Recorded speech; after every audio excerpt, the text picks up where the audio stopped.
स्वागत है आपका न्यूज़ 18 जम्मू कश्मीर लद्दाख हिमाचल में। मैं हूं विशाल और आप देख रहे हैं पहली खबर। शुरुआत करते हैं एक अहम न्यूज से। रामबन से बड़ी खबर। सड़क हादसे में एक फर्द की मौत बताई जा रही है। हादसे में 15 सयाह जख्मी हुए हैं। जख्मियों में 4 की हालत नाजुक है। गाड़ी जम्मू से श्रीनगर जा रही थी। शबनबास बानिहाल के करीब ये हादसा पेश आया। सयाहों का ताल्लुक केरल से बताया जा रहा है। तो रामबन से इस वक्त की बड़ी खबर है, एक सड़क हादसा पेश आया है। रामबन में एक सड़क हादसे में एक फर्द की मौत बताई जा रही है। हादसे में 15 सयाह यानी जो टूरिस्ट हैं वो जख्मी बताए जा रहे हैं। जख्मियों में 4 की हालत नाजुक बताई जा रही है। गाड़ी जम्मू से श्रीनगर जा रही थी। शबनबास बानिहाल के करीब ये हादसा पेश आया। सयाहों का ताल्लुक केरल से बताया जा रहा है। रामबन से बड़ी खबर है। सड़क हादसे में एक फर्द की मौत हो चुकी है। हादसे में 15 सयाह जख्मी भी बताए जा रहे हैं। ये तमाम सयाह जो है वो केरल के बताए जा रहे हैं। जख्मियों में एक शख्स की मौत हुई है और 15 के करीब जख्मी है। जख्मी में 4 की हालत अब नाजुक बनी हुई है। गाड़ी जम्मू से श्रीनगर जा रही थी। शबनबास बानिहाल के करीब यह हादसा पेश आया है। बताया जा रहा है कि ये जो पर्यटक थे, जो टूरिस्ट थे, इनका ताल्लुक केरल से है।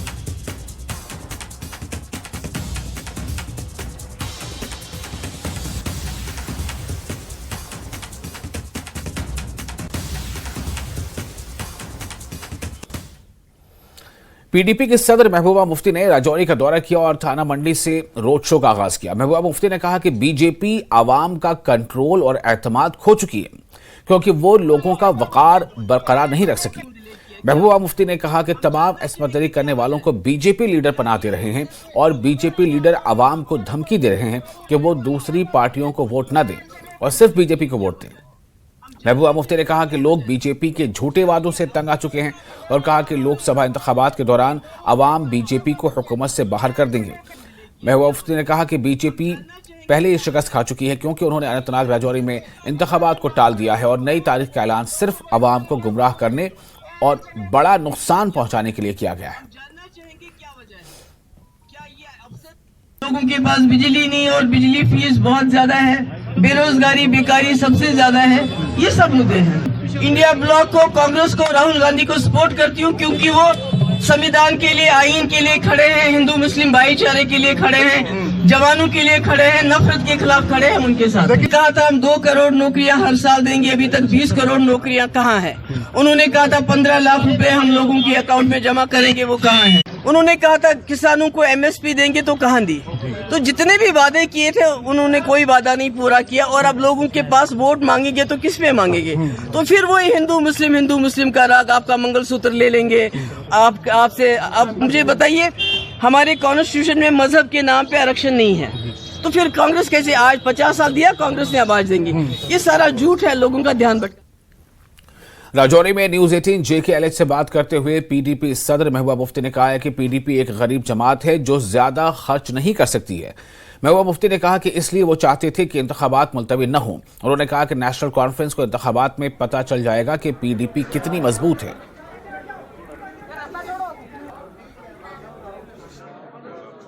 इलेक्शन डेफर होने से महबूबा मुफ्ती, आप पीडीपी क्यों कह रही थी डेफर नहीं होनी चाहिए? क्या नुकसान था आपको? नहीं, देखिए, हम बहुत ही गरीब पार्टी है, हमारे पास इतने रिसोर्सेज नहीं। मेरे वर्कर इस वक्त भी अपनी जेब से पैसा खर्च करके मेरी कैंपेन चला रहे हैं, तो और 15, 20, 25 दिन उसको बढ़ाना, तो मेरा वर्कर तो उसको तो बड़ी मुश्किल हो रही है।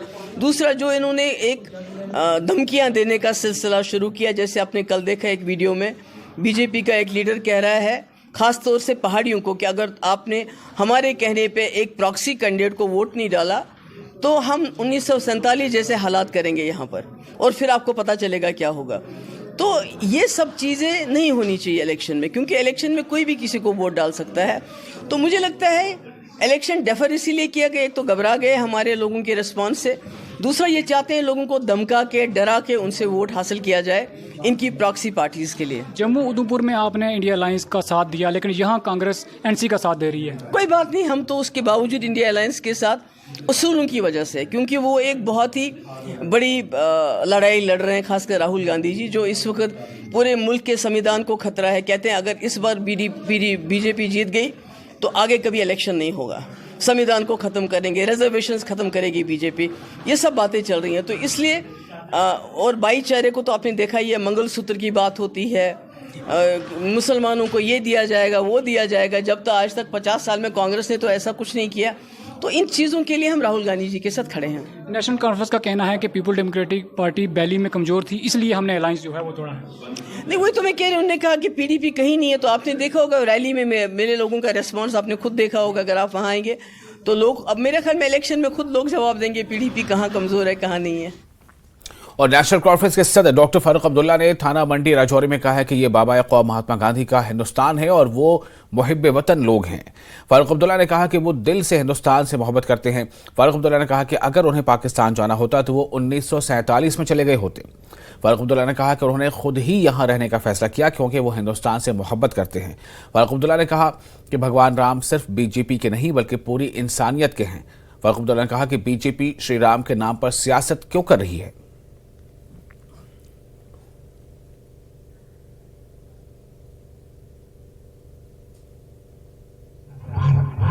तब कहाँ थे जब लोग मर रहे थे, जब लोगों ने शहादतें दी, फांसी चढ़े। क्या भगत सिंह को भूल गए वजीर आजम? क्या भूल गए जलियांवाला बाग को? क्या भूल गए उन मुसलमानों को जिनने शहादत दी? तुम्हें लिखा है, तुम्हारी पुस्तकों में लिखा है कि राम विश्व का राम है, वो सिर्फ तुम्हारा राम नहीं है।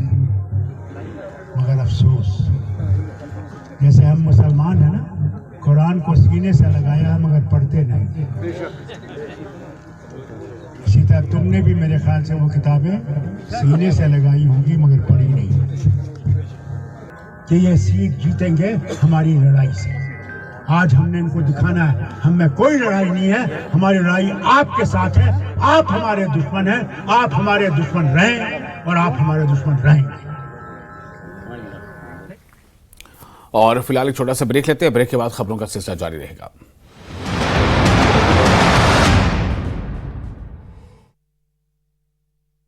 दस साल कार्यकर्ताओं के साथ पहुंचे। रूट्स इन कश्मीर के प्रवक्ता अमित रैना ने आर्टिकल 370 पर पुनर्विचार याचिका को लेकर दिया बयान। कहा कयामत आ सकती है लेकिन 370 वापस नहीं आ सकता। 85 वर्ष से ऊपर के लोगों और पीडब्ल्यूडी मतदाताओं के लिए 3 दिवसीय घरेलू मतदान 90 एससी मेंढर में आज से होगा शुरू। 256 मतदाता करेंगे घर से मतदान। 195 बुजुर्ग और 61 पीडब्ल्यूडी मतदाता डालेंगे वोट।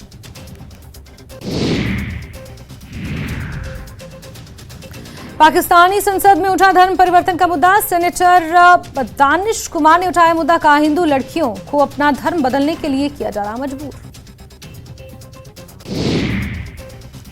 बीजेपी ने पुंछ जिले के प्रवक्ता सतीश भार्गव को किया निष्कासित। नवरात्रि भाषण के लिए किया गया निष्कासित। न्यूज 18 के इंटरव्यू में बोले प्रधानमंत्री मोदी, हमारा विजन क्लियर, 2047 तक भारत होगा विकसित राष्ट्र। तीसरे कार्यकाल में भारत को बनाएंगे दुनिया की तीसरी अर्थव्यवस्था। प्रधानमंत्री के साक्षात्कार पर पीडीपी राज्य सचिव की प्रतिक्रिया। कहा सभी जानते हैं बीजेपी के विकास के दावों की हकीकत। स्मार्ट सिटी तो बन गई लेकिन पूरा शहर पानी में डूबा है। बीजेपी ने दी बेरोजगारी। प्रधानमंत्री के इंटरव्यू पर नेशनल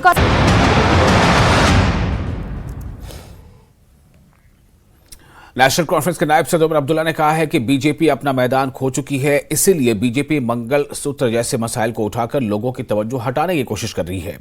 एआईसीसी जनरल सेक्रेटरी जीए मीर यानी गुलाम अहमद मीर की मौजूदगी में डूरू में कांग्रेस और एनसी की मुश्तरका रैली से खिताब करते हुए उमर अब्दुल्ला ने कहा कि 14% मुस्लिम आबादी हिंदुओं की एक बड़ी आबादी के लिए कैसे खतरा बन जाएगी। उमर अब्दुल्ला ने कहा कि मुसलमानों ने हमेशा सिर्फ अपने हुकूक का मुतालबा किया है। जीए मीर ने कहा कि राहुल गांधी ने बड़े पैमाने पर हिमायत हासिल की है। मीर ने कहा कि कांग्रेस के अवाम दोस्त मंशूर ने बीजेपी को काफी हद तक परेशान किया है। दोनों ने मियां अल्ताफ की हिमायत करने की अपील की। तौकीर साहब कांग्रेस के वाइस प्रेसिडेंट की आबादी देखिए, हिंदुओं की आबादी 80%, मुसलमानों की आबादी 14%। खुदारा मुझे बताइए ना, 80% लोगों को 14% लोगों से क्या खतरा हो सकता है? क्या खतरा हो सकता है? और उनको ये खतरा सिर्फ इलेक्शन में नजर आता है। राहुल गांधी जी ने देश को गारंटी दी, इसीलिए आज पूरा देश उनके पीछे। उन्होंने कहा जैसे हमारी सरकार बनेगी 4 जून के बाद सबसे पहले अग्निवीर स्कीम को खत्म करेंगे और रेगुलर स्कीम लाएंगे नौजवानों के लिए ताकि उनको रोजगार बने। किसानों के लिए, जिसके लिए 1000 से ज्यादा किसानों ने कुर्बानियां दी, शहादत दी, वो चाहे हमारे कश्मीर के किसान हो, हमारे हार्टिकल्चर वाले हो, हमारे एग्रीकल्चर वाले हो, वो उनके लिए जो फसल निकलता है उसका मिनिमम प्राइस सरकार की तरफ से फाइनल हो, वो राहुल गांधी जी ने आपको गारंटी दी कि सरकार बनेगी और किसानों के लिए मिनिमम सपोर्ट प्राइस हम कॉन्स्टिट्यूशनल गारंटी के साथ में देंगे ताकि कोई किसान आत्महत्या न करे। और नेशनल कॉन्फ्रेंस के नायब सदर उमर अब्दुल्ला ने अनंतनाग राजौरी में इंतखाबात की तारीख को आगे बढ़ाने को बीजेपी की तरफ से एसटी वोट को हक करारदही से दूर रखने की साजिश करार दिया है। अनंतनाग में सीनियर समाजी और सियासी कारकुन इमरान अमीन शाह की पार्टी में शमूलियत के मौके पर मुनक़िदा तकरीब के दौरान उमर ने कहा कि बीजेपी जानती है कि आने वाले दिनों में एसटी के लोग जंगलों की तरफ हिजरत करेंगे और इस तरह वो वोट डालने से महरूम रहेंगे। उमर अब्दुल्ला ने कहा कि एसटी अवाम 25 मई को अपना वोट डालकर इस साजिश का मुंहतोड़ जवाब देंगे। उमर अब्दुल्ला ने शाह का उनके सैकड़ों हामियों के साथ नेशनल कॉन्फ्रेंस में खैर मकदम किया। अल्ताफ कुल्लू, एडवोकेट मजीद लारमी, पीरजादा तौकीर, एडवोकेट हाशिम हुसैन और दीगर इस मौके पर मौजूद थे।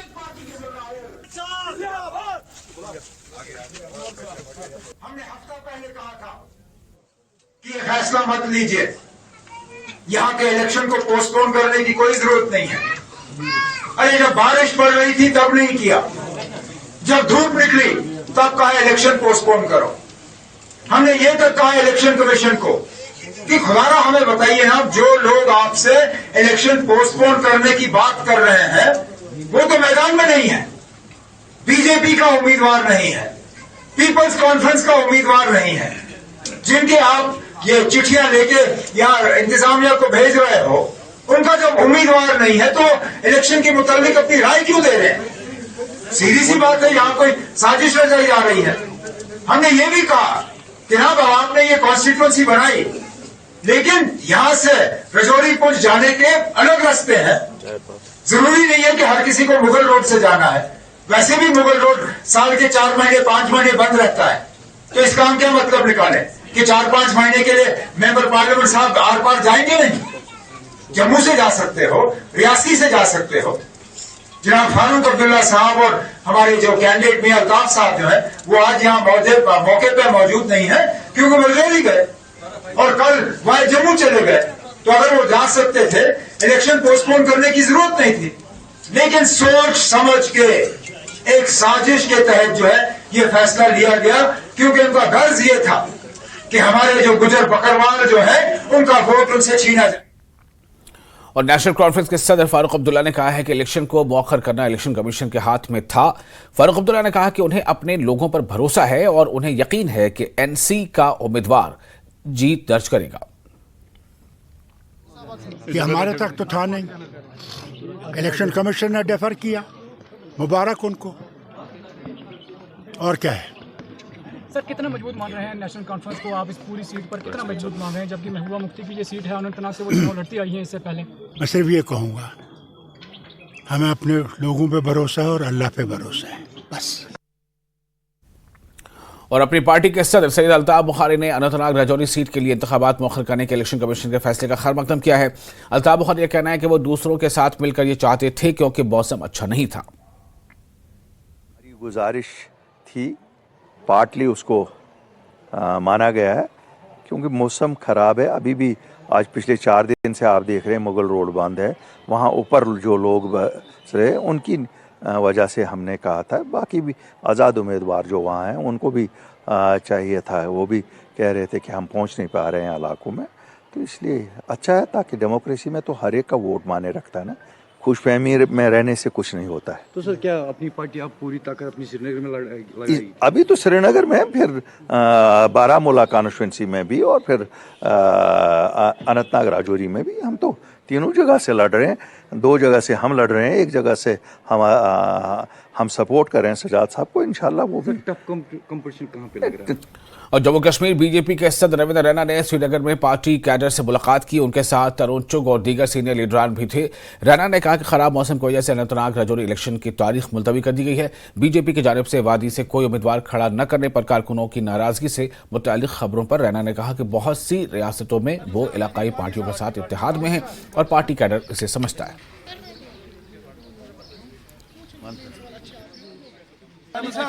भारतीय जनता पार्टी वादी कश्मीर में सबसे मजबूत तरीन सियासी जमात है। आज कश्मीर के हर गांव में, हर शहर में बीजेपी का तंजीमी नेटवर्क है। हजारों की तादाद में हमारे एक्टिव वर्कर्स हैं, लाखों की तादाद में वादी कश्मीर से हमारी मेंबरशिप है।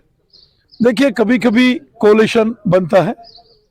पूरे मुल्क में बहुत सारी ऐसी स्टेट्स हैं, बिहार है, महाराष्ट्र है, तमिलनाडु है, आंध्र प्रदेश है, जहां बीजेपी कोalition में इलेक्शन लड़ती है।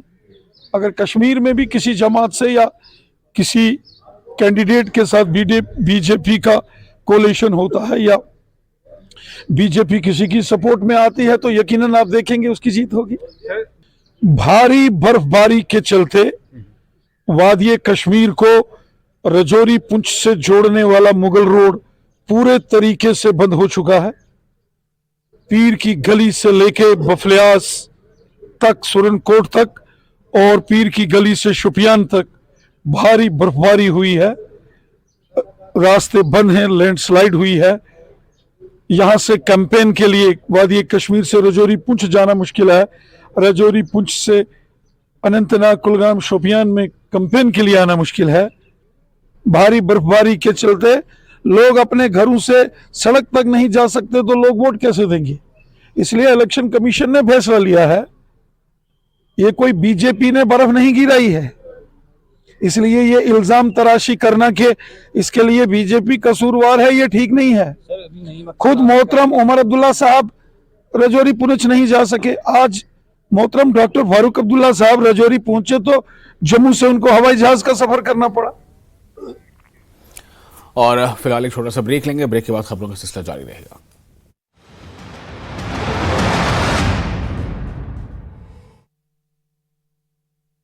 कब से हम इंतजार कर सागर की प्रतिक्रिया का जम्मू कश्मीर में जो कुछ भी है वो सिर्फ नेशनल कॉन्फ्रेंस और 2014 से पहले की सरकारों की देन है। केंद्रीय गृह मंत्री अमित शाह का कांग्रेस पर उनका डीप फेक वीडियो बनाने का आरोप, कहा आरक्षण समर्थक है बीजेपी। रेवन्ना मामले में बीजेपी का स्टैंड साफ, महिलाओं का अपमान बर्दाश्त नहीं। उधमपुर के बसंतगढ़ में 3 दिन पहले हुए आतंकी हमले के बाद कछुआ के बनी इलाके में एक बड़े ग्रुप में देखे गए आतंकी। बनी के डगर गांव में दिखे आतंकी, ड्रोन के जरिए स्पॉट किए गए आतंकी। इलाके में चॉपर्स के जरिए भी नजर, पैराट्रूपर्स ने चारों ओर से आतंकियों को घेरा। ऑपरेशन ऑल आउट पर सुरक्षा बल। सुरक्षा बलों की जल्द ही आतंकियों से हो सकती है मुठभेड़, जिसके लिए सुरक्षा बल पूरी तरह से तैयार। धारा 370 को बरकरार रखने के अपने फैसले के खिलाफ पुनर्विचार याचिका पर सुनवाई करेगा सुप्रीम कोर्ट। अदालत करेगी तय सुनवाई की जाए या नहीं। 11 दिसंबर 2023 को केंद्र के पक्ष में सुनाया गया था फैसला। पीपल्स कॉन्फ्रेंस के नेता सज्जाद गनी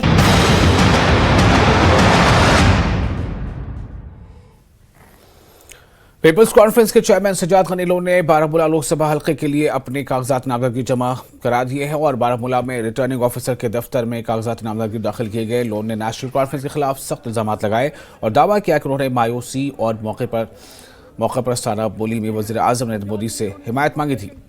उन्होंने एनसी पर तनकीद की और उसूलों की कमी और सियासी पुष्टपनाही के लिए भीख मांगने का इल्जाम लगाया।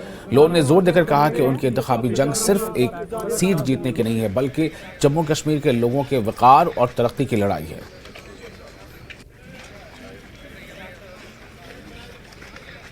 जो महलों में बैठकर ऑर्डर निकाल रहे थे कि पीएसए किसको लगाना है, फांसी किसको देनी है, जेल किसको करना है, टॉर्चर किसको करना है, कोई मुझे चैलेंज करे, मेरा रोल कभी इसमें रहा। बाकी जो नेशनल कॉन्फ्रेंस है वो आके बताए कि उनने कोई पीएसए साइन नहीं किया। अब आकर आज बोलना कि भाई मैं अब कश्मीरियों का अब हम एक ही पार्टी हैं जो कश्मीरियों को एडवोकेसी करेगी। भाई look at it, your hands are filled with are splattered with the blood of Kashmiris. कत्ल आपने किए हैं, जेल आपने भेजे हैं, पोटा आपने किया है। ये पुलिस वेरिफिकेशन की मैं बात करता रहता हूँ, मेरे बगैर कोई और बात क्यों नहीं करता है? Because they were in power, it needed an SO to change. How is it possible that it's the only state in India जो आइडेंटिटी की लड़ाई है वो हमने यहाँ लड़नी है? ये पार्लियामेंट में नहीं लड़ सकते हो आप, उसके लिए 350 MP चाहिए। और ये बोलते हैं कि साहब जब हम पावर में आए, ये लिखवा दे। मैं आज भी कहता हूं, मैंने फॉर्म भरा है, 4 दिन बचे हैं। इंडिया अलायंस अनाउंस कर दे कि वो 370-35 से इंटरनल ऑटोनॉमी वापस लाएगी, चाहे उनका कोई MP आए ना आए। मैं कल जो है I will withdraw my form, but let them get India alliance to say 370 35A internal autonomy they will get back. तो इसका मतलब उनको फिर से धोखा दिया। श्रीनगर म्युनिसिपल कॉर्पोरेशन के कमिश्नर डॉक्टर उवैस अहमद ने कहा कि स्मार्ट सिटी प्रोजेक्ट्स में से ज्यादातर तकमील के करीब है और 1.5 माह के अंदर ये तमाम प्रोजेक्ट श्रीनगर को मजीद खूबसूरत और पुरकशिश बनाने के लिए मुकम्मल कर लिए जाएंगे। उन्होंने कहा कि इन मनसूबों की तकमील से मजीद सहूलियात में इजाफा होगा।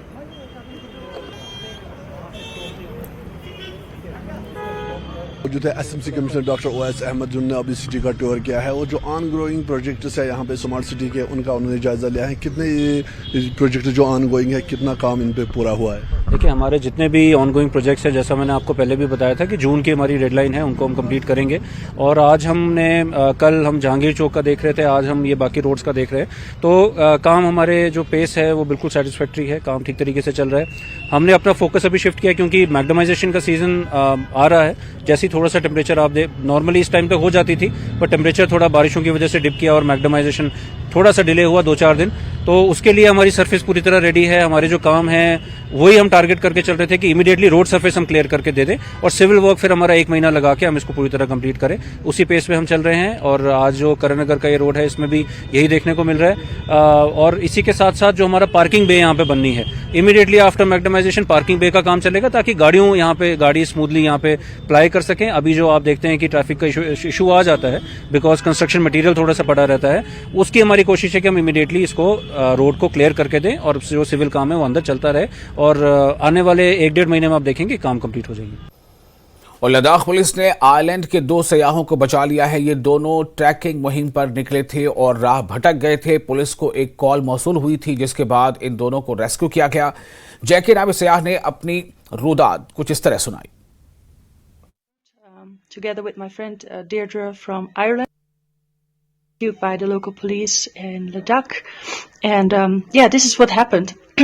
We were on a 3-day trek through Sham Valley, and on our 3rd day this morning, we left Hemis Shukpachan for Ang. So that was about a 4.5 hours walk, and we followed a trail that is a common trail used by tourists who do this trek. However, between the 2 high passes, we noticed that we lost the trail. And on my app, I could see that there was another way to reach our trail. But the trail was going a little bit high up, steep up a mountain. But we decided to walk there because it wasn't supposed to be very far. It was supposed to be about 500 meters. However, this trail turned out to be very, very steep, and it became steeper and steeper. And the farther we got, the more difficulty we had with climbing up. And we noticed we also couldn't go down anymore. We were too frightened, and the altitude was enormous, and the steepness of this slope, and there was a lot of gravel, so it was difficult to walk. So, and then it started snowing. So at 10 a.m. this morning, we called 112, and we were put in contact with the local police, and they reached us at 12 o'clock with a team of police officers and local men from a village nearby, and they immediately came down from the mountain, down from the road. They took our backpacks, they asked if we were injured, if everything was okay, but luckily we had no injuries. We were feeling okay, but just very frightened and very shaky. और इसके साथ इस bulletin में फिलहाल इतना, लेकिन news team जे के लिए लगातार बड़ी और अहम खबरों का सिलसिला जारी रहेगा।